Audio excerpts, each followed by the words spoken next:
आज आपण वेव्ह ऑप्टिक्समध्ये यंग्स डबल स्लिट एक्सपेरिमेंट पाहणार आहोत. या यंग्स डबल स्लिट एक्सपेरिमेंटमध्ये हा लिनियर सोर्स आहे. आता ही ऑपेक्यू स्क्रीन आहे. लिनियर सोर्स एक तर या ऑपेक्यू सोर्सपासून खूप दूर या अंतरावर ठेवतात, किंवा जर कॉन्व्हेक्स लेन्स जर यूज केली तर या लिनियर सोर्सला त्याच्या फोकल पॉईंटवर ठेवतात. तर जेव्हा हे सोर्समधून लाईट याच्यातून पास होतो तर straight rays incident on the opaque surface A B. या ऑपेक्यू सरफेसमध्ये दोन सोर्सेस आहे, S1 आणि S2. याच्यामधलं अंतर जे आहे ते 2 ते 4 मिलीमीटर इतकं ठेवतात आणि हे खूप नॅरो असतात. म्हणजे जर आपल्याला एक व्यवस्थित चांगलं इंटरफेरन्स जर पॅटर्न मिळवायचा आहे तर हे जे दोन सोर्सेस आहे याच्यामधलं अंतर खूप कमी असायला पाहिजे आणि हे खूप नॅरो असायला पाहिजे. तर हे दोन्ही सोर्सेस जे S1 आणि S2 आहे याच्यामधलं अंतर 2 ते 4 मिलीमीटर इतकं असतं आणि हे खूप नॅरो असतं. आता यांच्या समोर इंटरफेरन्स पॅटर्न पाहण्यासाठी ही स्क्रीन PQ ही स्क्रीन लावलेली आहे. तर हा लिनियर सोर्स आहे, ही कॉन्व्हेक्स लेन्स आहे, हा ऑपेक्यू स्क्रीन आहे. याच्यात दोन सोर्सेस आहे, S1 and S2, separated by very small distance. आणि याच्यासमोर to see the interference pattern a screen is mounted in front of the opaque screen. तर ही PQ ही स्क्रीन ठेवलेली आहे. तर सुरुवातीला याच्यातून लिनियर सोर्समधून हे लाईट वेव्स बाहेर येतात. They get incident a plane wave front is incident on the sources S1 and S2. When the plane source incident on S1 and S2, so these sources act as a secondary source and emit the cylindrical wavelets.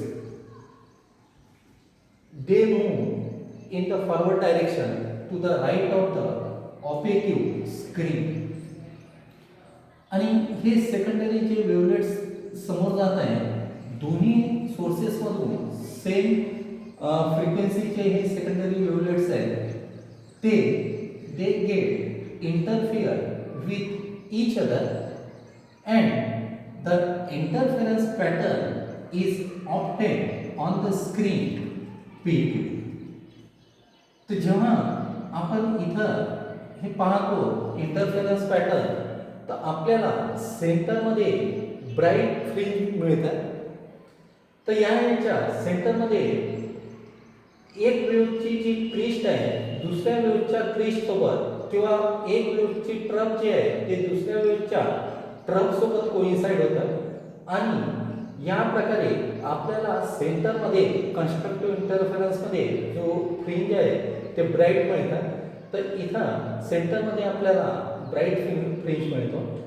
त्याच्यानंतर दोन बाजूला जर पाहिला तर पहिल्या वेव्हची Christ दुसऱ्या वेव्हच्या trough सोबत, किंवा पहिल्या वेव्हचं ट्रफ दुसऱ्या वेव्हच्या क्रिस्ट सोबत कोइन्साइड होतात आणि सेंटर ब्राईट फ्रिंजच्या बाजूला दोन्ही बाजूला आपल्याला डार्क फ्रिंजेस मिळतात.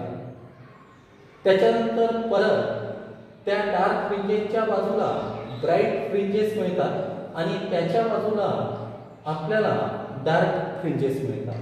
तर या प्रकारे at the centre we get the bright fringe and the dark and the bright fringe are alternately obtained on the both side of the centre bright fringe.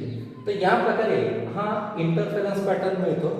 तर यंग्सनी double slit experiment करून कशा प्रकारे steady interference pattern मिळतो तर ते त्यांनी दाखवलेलं आहे.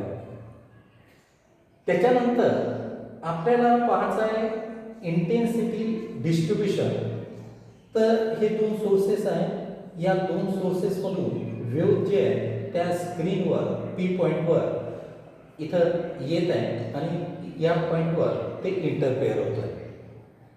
जर इथं इंटरफेरन्स जे आहे त्याचं जर क्रिस्ट पहिल्या वेव्हचे क्रिस्ट दुसऱ्या वेव्हच्या क्रिस्टसोबत किंवा पहिल्या वेव्हचं ट्रफ हे दुसऱ्या वेव्हच्या ट्रफसोबत इंटरफेअर होत आहे, ओव्हरलॅप होत आहे, तर इथं आपल्याला कन्स्ट्रक्टिव्ह इंटरफेरन्स मिळतो आणि रिझल्टंट ॲम्प्लिट्यूड जो आहे तो इंडिव्हिज्युअल वेव्हच्या ॲम्प्लिट्यूडपेक्षा 2 पटीने जास्त असतो. इंडिव्हिज्युअल वेव्हचं ॲम्प्लिट्यूड जर ए आहे तर resultant amplitude is twice of the amplitude of individual wave. आणि इंटेन्सिटी जी आहे ती directly proportional to square of the amplitude राहतात. तर intensity is 4 times the amplitude of square of the amplitude of individual waves. The intensity is equal to 4 a square. जर याच्यात जर intensity initial intensity जर I0 आहे तर intensity is square of the amplitude.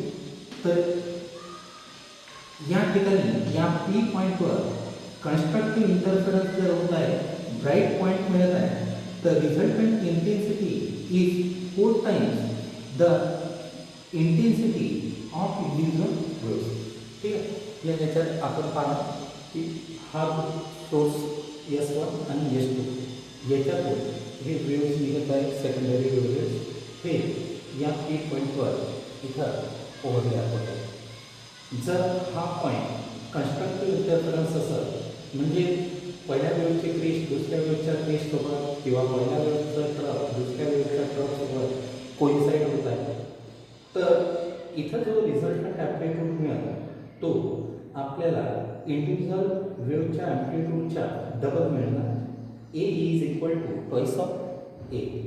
आणि intensity resultant intensity या पॉईंटवर जे येईल that is 4 times the square of the amplitude of individual waves.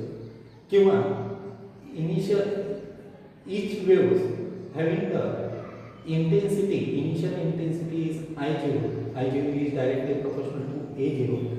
The resultant intensity at point P is equal to 4 times of I0.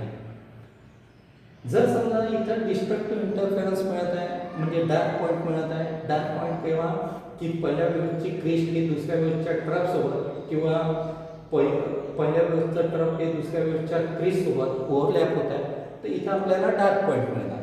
आणि dark point मिळणार आणि दोन्ही वेव्हचं amplitude जर सेम आहे तर इथं ॲम्प्लिट्यूड इज 0.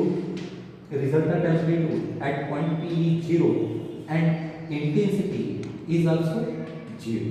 तर कन्स्ट्रक्टिव्ह इंटरफेरन्समध्ये मॅक्झिमम ॲम्प्लिट्यूड आणि मॅक्झिमम इंटेन्सिटी मिळत आहे आणि डिस्ट्रक्टिव्ह इंटरफेरन्समध्ये मिनिमम ॲम्प्लिट्यूड आणि मिनिमम इंटेन्सिटी मिळतात.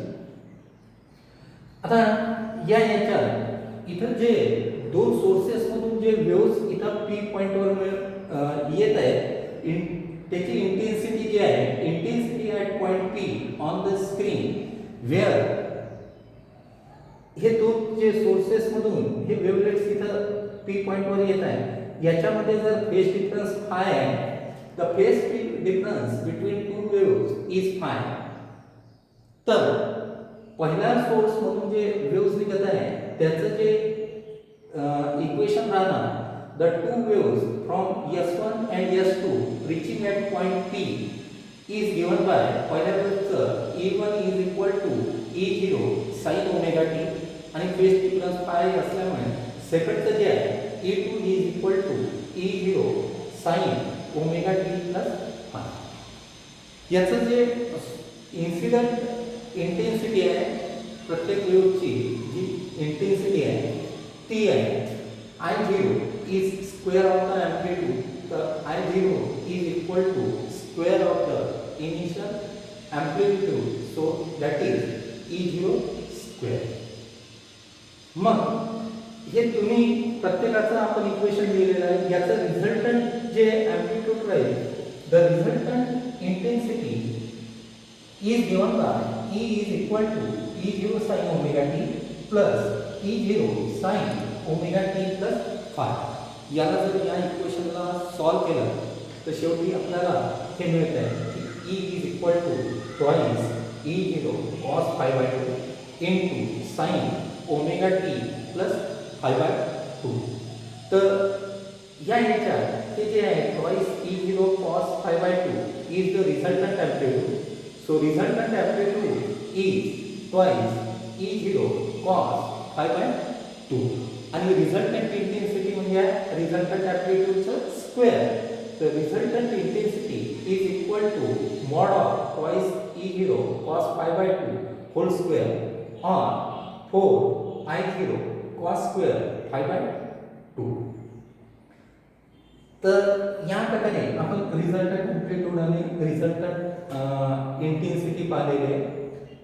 जर समजा जे दोन्ही वेव्स जे पोहोचत आहे त्याचा अँप्लिट्यूड जर वेगवेगळा आहे, पहिल्याचं अँप्लिट्यूड जर E10 आहे आणि दुसऱ्याचा अँप्लिट्यूड E20 आहे, तर if the amplitude of two waves at point P reaching at point P is E10 and E20 respectively, तर जे ब्राइट फ्रिंजचं सेंटर आहे, the centre of the bright fringe is having the maximum amplitude and it's amplitude is E10 plus E20. प्रत्येकाचा पहिल्याचं E10 amplitude आहे आणि दुसऱ्याचा E20 आहे.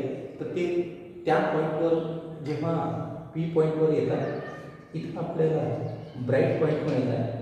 तर याच्या the centre of the bright fringe is its amplitude is E10 plus E20 आणि hence intensity is E10 plus E20 whole square. Square of the amplitude म्हणजे इंटेन्सिटी. तर intensity is E10 plus E20 whole square. त्याच प्रकारे at the centre of the dark fringe the resultant amplitude is E10 minus E20.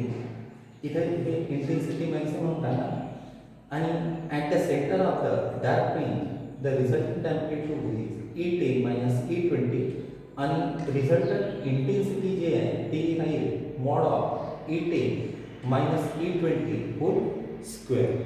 याच्या amplitude वेगवेगळं असल्यामुळे त्याची जे resultant amplitude आहे तो झिरो नाही राहणार, मिनिमम राहील पण झिरो नाही राहणार डार्क फ्रिंजमध्ये. आणि त्याची इंटेन्सिटी सुद्धा झिरो नाही राहणार, ती मिनिमम राहणार. तर when the amplitude of two waves reaching at the point P is not the same, then resultant amplitude in the destructive interference or when there is a dark fringe, the resultant amplitude is not equal to 0. Also, the resultant intensity is never a 0. Never a 0. तर या प्रकारे आणि या याच्यात आपण पाहिलं की दोघांचे अँप्लिट्यूड सेम आहे. तर अँप्लिट्यूड सेम आहे तर याची centre of bright fringe the amplitude is maximum, amplitude maximum राहणार आणि इंटेन्सिटी सुद्धा मॅक्सिमम राहणार. आणि in centre of the dark fringes the amplitude is minimum and intensity is also minimum, that is equal to 0. आणि याच्या सेंटरवर amplitude आणि intensity maximum आहे, इथं अँप्लिट्यूड आणि इंटेन्सिटी 0 आहे. मदरला याच्या the intensity and amplitude resultant intensity and amplitude varies from maximum to minimum or vice versa, एका minimum पासून maximum पर्यंत. आणि brightness of all the bright fringes is the same. Equal brightness चे राहतात जर स्टेडी इंटरफेरन्स पॅटर्न मिळाला तर. आणि जर आपण याची विड्थ जी आहे ती जर इन्क्रीज केली तर आपल्याला जो इंटरफेरन्स पॅटर्न मिळणार तो ब्लर झालेला राहणार. ब्लर झालेलं राहणार तर त्याची ब्राईटनेस जी आहे ती सारखी राहणार नाही. तर कधी आपल्याला जर इंटरफरन्स पॅटर्न मिळवायचा आहे तर तो स्टेडी असायला पाहिजे. यासाठी आपण मागच्या वेळेस पाहिला होता की 2 सोर्सेस जे आहेत ते कोहरेंट सोर्सेस असायला पाहिजे. कोहरेंट सोर्सेस म्हणजे सोर्सेसमधून जे व्ह्यूज निघत आहेत त्याची फ्रिक्वेन्सी सारखी असायला पाहिजे and having the constant phase difference. त्याच प्रकारे ते मोनोक्रोमॅटिक राहिला तर त्याची वेव्हलेंथसुद्धा सेम राहणार आहे. 2 सोर्सेसमधलं जे अंतर आहे ते कमी असायला पाहिजे आणि ही जे विड्थ आहे ती नॅरो असेल.